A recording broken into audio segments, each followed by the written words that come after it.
Olá, eu sou o Vitor Negrão, sou advogado e meu trabalho consiste basicamente em deixar acessível a todo mundo que tenha interesse o que é um sistema de hold familiar. Para quê? Para que você possa evitar que o seu filho seja rebaixado de classe social o dia que você não estiver mais aqui e para que ele não tenha que passar por um processo danoso, pesado, que é o processo de inventário. Certo? As pessoas acham que elas sabem, né, o quão duro é o inventário, mas muitas pessoas não sabem ainda. E quando eu estou falando isso, eu não estou falando assim de briga, de herdeiros, de irmãos. Não, não é isso. Eu estou falando assim em termos financeiros, o quanto custa, o quanto pode ser caro e pode doer no bolso e às vezes você nem sabe, mas pode deixar uma bomba para os seus herdeiros resolverem no dia que você não tiver mais aqui para fazer isso por eles, certo? Então o que eu vou fazer agora? Eu vou compartilhar com você uma planilha para te mostrar em valores para que você possa entender, para que fique mais próximo, mais claro para você o quanto custaria um inventário, certo? E eu vou traduzir isso num imóvel, vou utilizar como exemplo um imóvel no valor de R$ 1 milhão, mas aí você adequa isso à sua realidade. Se o seu patrimônio ele é 10 vezes maior que isso, beleza. Se o seu patrimônio é metade disso, beleza, você divide por meio ou você multiplica, entende? Então você vai conseguir entender, é uma forma de você ficar um pouco mais dentro do que eu estou te falando para que isso fique mais visível. Então preste atenção agora e acompanhe comigo. Então, nesta planilha eu vou te explicar exatamente o quanto vai custar o valor do seu inventário, né? Aqui nós vamos utilizar como base apenas uma família que tenha um bem no valor de R$ 1 milhão, certo? E a primeira coisa que você tem que entender é quais são as bases de cálculos que nós vamos utilizar, né, nesse exemplo. Então vamos lá. Nesta planilha eu vou te explicar exatamente quanto vai custar um processo de inventário. E aqui, né, nós vamos utilizar um exemplo de uma família que possui um bem no valor de R$ 1 milhão, que não é algo incomum dependendo da classe social da pessoa. E para isso, antes de mais nada, você tem que entender quais são as bases que nós vamos utilizar, certo? Então, para alguém que tenha hoje um bem, um apartamento, uma casa no valor de R$ 1 milhão, e esse imóvel foi adquirido há 10 anos atrás, por exemplo, certamente lá atrás, quando esse imóvel foi pago, ele foi pago aqui por um valor de aproximadamente R$ 300 mil, certo? E é exatamente esse valor que consta lá na declaração de imposto de renda de pessoa física, certo? É isso que eu estava querendo explicar. Esta vai ser a nossa primeira base de cálculo. Só que tem um detalhe. Para o processo de inventário, né, a base de cálculo não vai ser essa. A Fazenda Estadual e os demais órgãos, eles consideram como base de cálculo o valor de mercado. E o valor de mercado, como a gente tinha falado, é R$ 1 milhão, certo? Então agora nós começamos a fazer conta exatamente. Quanto que você vai gastar com o cartório de notas, por exemplo, para poder prosseguir com o seu inventário? Algo em torno de 0,5% sobre o valor de mercado do imóvel. E isso vai te resultar em aproximadamente R$ 5 mil, certo? Aqui, como esse processo de inventário ele não é feito na junta, você não vai gastar nada com junta comercial, porém, mas vai gastar com cartório e com certidões, né? Essas certidões vão te custar algo em torno ali de R$ 2 mil, considerando este exemplo nosso. E aí, claro, já lembro aqui que depois você faz as suas contas, né?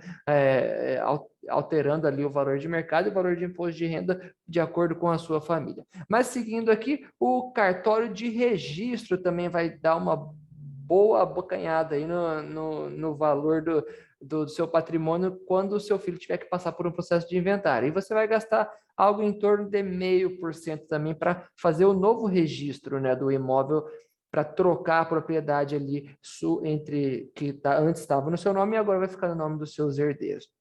Mais R$ 5 mil. E agora que as coisas começam a piorar, né? Porque neste exemplo vai incidir o que nós chamamos de imposto da morte, né? É o imposto que incide sobre o inventário. Nós pagamos isso no Brasil. E aqui no nosso estado, né, ele aproximadamente vai te custar algo, ele vai te custar em 6%. E 6% sobre o valor de mercado corresponde a R$ 60 mil dentro do seu processo de inventário. Além disso, você vai ter gasto também com advogados, né? Nenhum processo de inventário pode ser concluído se não tiver acompanhamento de um advogado, seja ele administrativo ou seja ele judicial, certo? Então, ali eu vou utilizar aqui a base que nós trabalhamos no nosso escritório, que é 7%. Pode ter escritórios ali que vai te cobrar mais que isso e pode ter escritórios que vão te cobrar menos, né? Mas a gente vai te cobrar algo que está na média, né, para um processo simples de inventário, tá? Se não houver litígio, porque se for um processo litigioso, ali isso pode passar dos 10%. Mas isso vai te corresponder, então, a um gasto equivalente a R$ 70.000. Nesse caso específico, não haverá gasto com contador. Mas, por fim, o que você já conseguiu notar até agora? Que para um inventário com essas proporções, com apenas um imóvel e neste valor que nós colocamos, o seu filho vai ter que pagar R$ 142.000, o que, na minha opinião, é muita coisa, é muito dinheiro. Quais são as chances dos seus herdeiros terem esse valor guardado, completamente disponível ali para gastar em um processo caro como esse? As chances são poucas, né? Nós sabemos que nem todo mundo tem recursos. E, além do mais, tem mais um detalhe: uma família que tem um imóvel de R$ 1 milhão não significa que ela tem poder de compra para um novo imóvel de R$ 1 milhão. Essa família comprou este imóvel há muitos anos atrás, e aí, consequentemente, com a valorização do mercado, com a alta dos preços, ele passou a valer essa quantia. Mas não significa que você tem condições de comprá-lo novamente e gastar tudo isso. Então, 142 mil definitivamente é muita coisa. Mas o que vai acontecer? Não para por aí. Se o seu filho não tiver dinheiro para pagar o inventário, para gastar 142 mil em inventário, qual que vai ser a solução? Aqui, a solução vai ser vender o imóvel. Mas tem um detalhe: ele vai precisar vender isso muito rápido, né, para conseguir ter o dinheiro para pagar.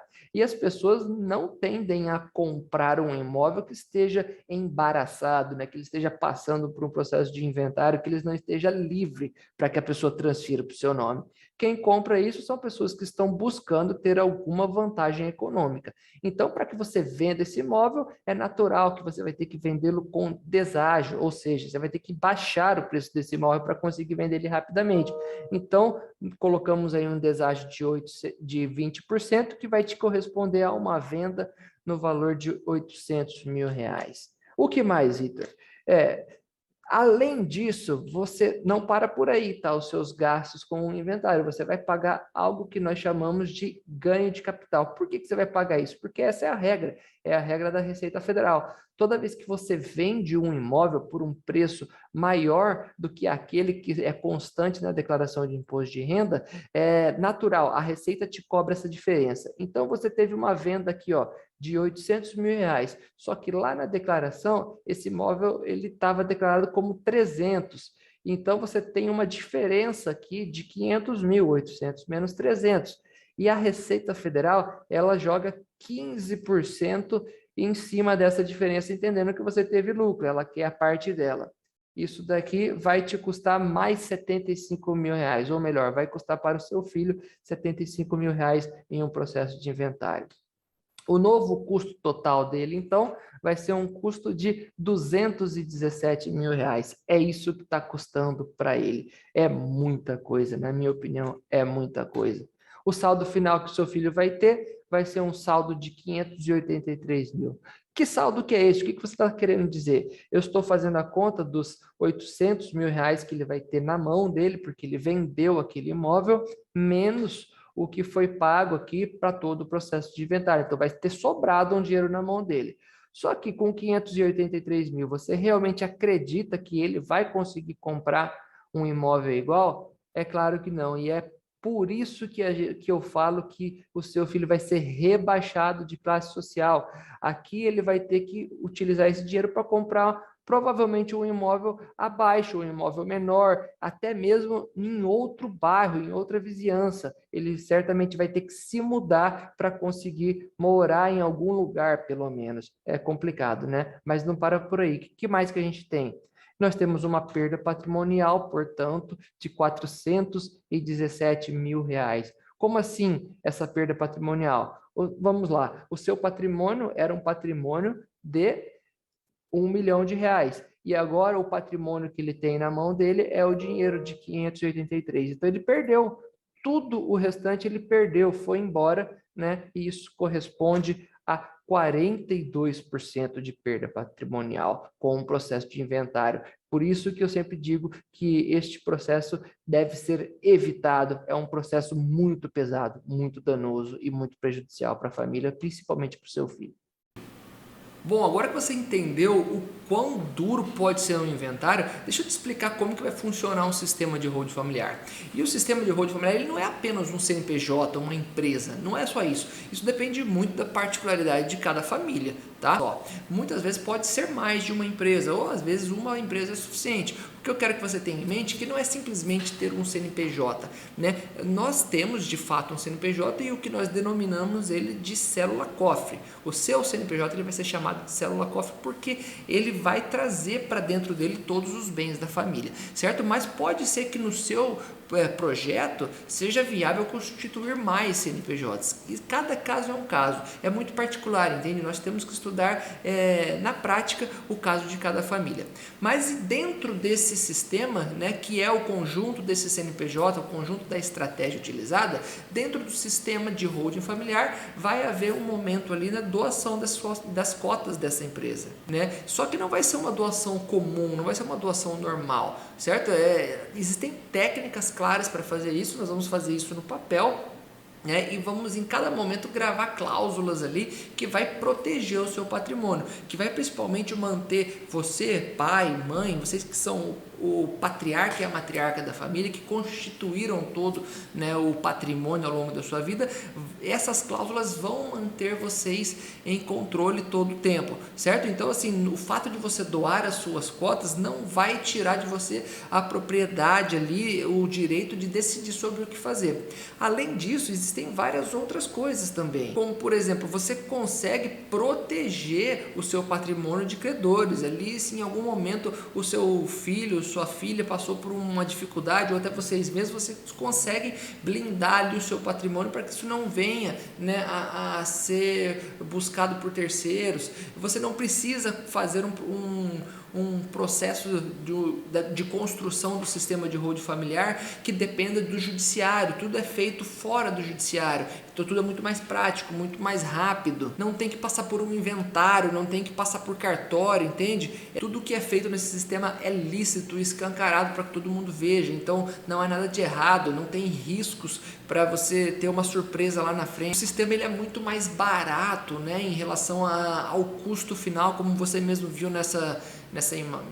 planilha que eu te apresentei mais cedo. O sistema ele é muito mais barato, né, se comparado ao inventário. Ele consegue ali evitar também o acesso de pessoas, de cônjuges, por exemplo, independente do regime de casamento dos seus filhos. Você consegue fazer com que a herança chegue de fato nele. Então existe uma série ali de técnicas e de formas de fazer isso acontecer que vai proteger de fato a sua família e vai fazer com que eles não tenham que passar por um processo doloroso como o inventário, certo? Então, olha, o que eu fiz também agora? Eu fiz uma planilha que eu vou comparar o sistema de holding familiar com o sistema de inventário. Então você vai conseguir entender em números quais seriam as vantagens que eu estou falando em termos de dinheiro mesmo, quanto você economizaria. É claro, né, utilizando esse mesmo exemplo que nós fizemos na planilha anterior. Então fica aqui comigo. Então vamos lá, vamos fazer um comparativo de como funcionaria, né, um sistema de holding familiar, levando em conta o inventário que nós acabamos de ver lá atrás, certo? O que muda, primeiro de tudo aqui, né, o que você vai entender é que a base passa a ser diferente. Aqui nós tínhamos ali a declaração de imposto de renda. Então vamos lá. Aqui eu vou te mostrar como vai funcionar um comparativo de um sistema de holding familiar com aquele inventário que nós vimos lá atrás, certo? O primeiro ponto que você precisa entender é sobre a base de cálculo. Vamos utilizar as mesmas informações. Aqui, neste imóvel, né, a base de cálculo, aquilo que está lá na declaração de imposto de renda, é o mesmo. Só que num sistema de holding familiar, nós vamos trabalhar também com a declaração de imposto de renda como base de cálculo. Não vai mais ser levado em conta o valor do mercado. Isso já começa, então, a ser algo muito vantajoso para a gente, certo? Essas são as nossas referências. Partimos para os valores, então. No cartório de notas, né, você não vai ter nenhum gasto com o cartório de notas. Por quê? Porque nós vamos estar fazendo tudo isso fora de cartório, nós vamos estar nos antecipando. Portanto, aqui o valor gasto é nada, zero. Porém, ao mesmo tempo, haverá um custo conjunta comercial. E esse custo conjunta comercial corresponde ali a algo em torno de uma, duas ou até três alterações, vai depender do seu processo. né? Vamos colocar R$ 1.200 com junta comercial. Certidões? Certidões você não vai gastar com certidões, porque não vai ser necessário. O cartório de registro, sim, você vai ter um gasto com o cartório de registro, mas já começam as vantagens, porque a nossa base aqui em cima, veja, é uma base diferente. Então, esses 0,5% que vão incidir vai ser sobre uma nova base. Portanto, o valor já é mais baixo. O valor incidente sobre a morte, o imposto da morte, né? Esse também vai ser um imposto que vai ficar mais barato. Nessa faixa, como nós saímos daquela faixa, você está uma faixa abaixo, a base de cálculo utilizada para o seu imposto é outra. Então, você também já paga um valor menor de imposto, né? Em comparação a um processo de inventário, né? E você vai ter que pagar advogados, naturalmente. Você deve estar pensando, provavelmente eu vou ter que pagar mais, né, de advogado, porque é um processo mais complexo. Mas certamente não. Aqui eu te digo justamente ao contrário. Você acha que o advogado ele vai querer ficar fazendo lidando com a família no pior momento dela, no momento triste, né, tendo que trabalhar com pessoas que acabaram de passar por uma decepção muito grande da perda de um ente, ou você acha que ele vai querer trabalhar com pessoas que estão justamente procurando, se antecipando? É um mercado enorme, cheio de possibilidades, né? Pessoas que estão dispostas a resolver as coisas. Certamente ele vai cobrar um preço mais em conta, porque tem muita oportunidade no mercado. E aqui no processo simples, né, de holding familiar, como esse exemplo aqui, de apenas um imóvel, certamente, talvez não passe mais do que R$ 20 mil de honorários, né? Então, pode ser mais, pode ter alguns que cobrem menos, mas no processo como esse, com esses valores que nós estamos considerando, é apenas um imóvel, ele vai girar em torno disso, certo? E aí, nós temos a tabelinha do contador assistente, vai ter um custo com o contador para ele fazer ali uns processos dentro da junta comercial, que também não devem passar de R$ 1.200. Mas nós conseguimos já fazer um comparativo em valores, que é um valor total de R$ 37.400. Olha essa comparação aqui em relação ao inventário. Olha o quanto houve de economia para essa família, né? Já é bastante coisa. Mas nós conseguimos extrair mais informações disso. O que nós podemos dizer? Não precisa vender nada. Lembra que aqui, pela falta do dinheiro, o seu filho teve que fazer uma venda com deságio e teve que pagar o ganho de capital sobre essa venda? Pois é, aqui não é necessário, né? O que mais, Vitor? Qual é a diferença? A diferença é uma diferença de R$ 179.600. Isso significa o valor de 217, subtraindo aqui, né, o que seria o custo total que o seu filho teria em um processo de inventário, menos apenas o custo que você teve aqui neste processo, construindo o seu sistema de holding familiar. Então, é uma diferença de 179 mil. É uma diferença muito grande, só que é uma diferença boa, né? Uma diferença vantajosa. Isso corresponde em porcentagem a 17%. Dá para dizer, então, que um sistema como esse de holding familiar, ele custa apenas 17% do que custaria um processo de inventário, ok? Vamos lá. Qual que é o saldo final de tudo isso, dessa análise? O saldo final que você tem de patrimônio, o saldo final no bolso do seu filho, é os mesmos 1 milhão que ele tinha, porque não houve venda de imóvel. O patrimônio está lá, o patrimônio continua disponível, ele tem um imóvel que vale R$ 1 milhão, certo? Qual que é a perda nesse caso? Comparando ao caso anterior, a perda aqui é zero. Não teve perda, é claro que não teve perda, porque o patrimônio continua em mão da família, né? O patrimônio não teve que ser desfeito, não foi dilapidado, ele não teve perda, ele não saiu da classe social que ele estava, certo? E o que é mais importante, na minha opinião, é que esse sistema, por que você deve fazer ele? Porque ele cabe no bolso. É claro que ele cabe no bolso. Aí você vai falar assim, mas tudo bem, eu vou ter um gasto aqui, vou ter que pagar, eu vou investir R$ 37 mil. Tudo bem, mas veja que antes a gente tinha um valor de 217 mil, que teria que ser pago pelo seu filho, enquanto aqui esse valor é surpreendentemente menor e ele não terá que ser pago pelo seu filho, ele vai ter que ser pago por você, porque você o ama e você prefere ter essa dor em vida para poder deixá-lo confortável ou deixá-la confortável. Então, ele cabe no seu bolso. Veja que os honorários do advogado, você conversa com o advogado e você parcela isso, né? Você consegue pagar de uma forma que caiba no seu bolso. O imposto incidente sobre a operação, você também pode usar a estratégia, pode parcelar ele depois que for gerado. Você pode até, de repente, fazer em determinados momentos do ano que seja favorável, de forma que você se programe, tudo para que o sistema caiba no seu bolso. Então, este foi um exemplo de como é vantajoso um sistema de hold familiar e você pode fazer as contas comparando aí com o seu patrimônio. Certo, agora que está claro para você, né, toda essa diferença e como isso é vantajoso, o primeiro passo que você precisa dar agora, antes disso, antes de mais nada, eu quero falar, se você está aqui até agora, se você viu esse vídeo, considere que você é uma pessoa privilegiada, porque essa é uma informação que não chega para as pessoas, é uma informação que a maioria das pessoas não sabem, né? Isso ficou por muito tempo restrito a só os bilionários, as pessoas muito ricas, né? Então, você agora nesse momento você está sabendo, você tem o privilégio de ter essa informação e de saber qual é a saída, o que você pode fazer para evitar, né, que a sua família ali passe por isso, que os seus herdeiros passem por isso. Então, nesse momento, nós temos dois tipos de pessoas que estão assistindo esse vídeo. Aquelas pessoas que são resolvedoras, que falam, eu quero fazer isso, eu quero isso para mim, e tomam a iniciativa para resolver e para dar sequência no seu sistema, e aquelas pessoas que procrastinam. Eu tenho certeza que você não é procrastinador. As pessoas que procrastinam, eu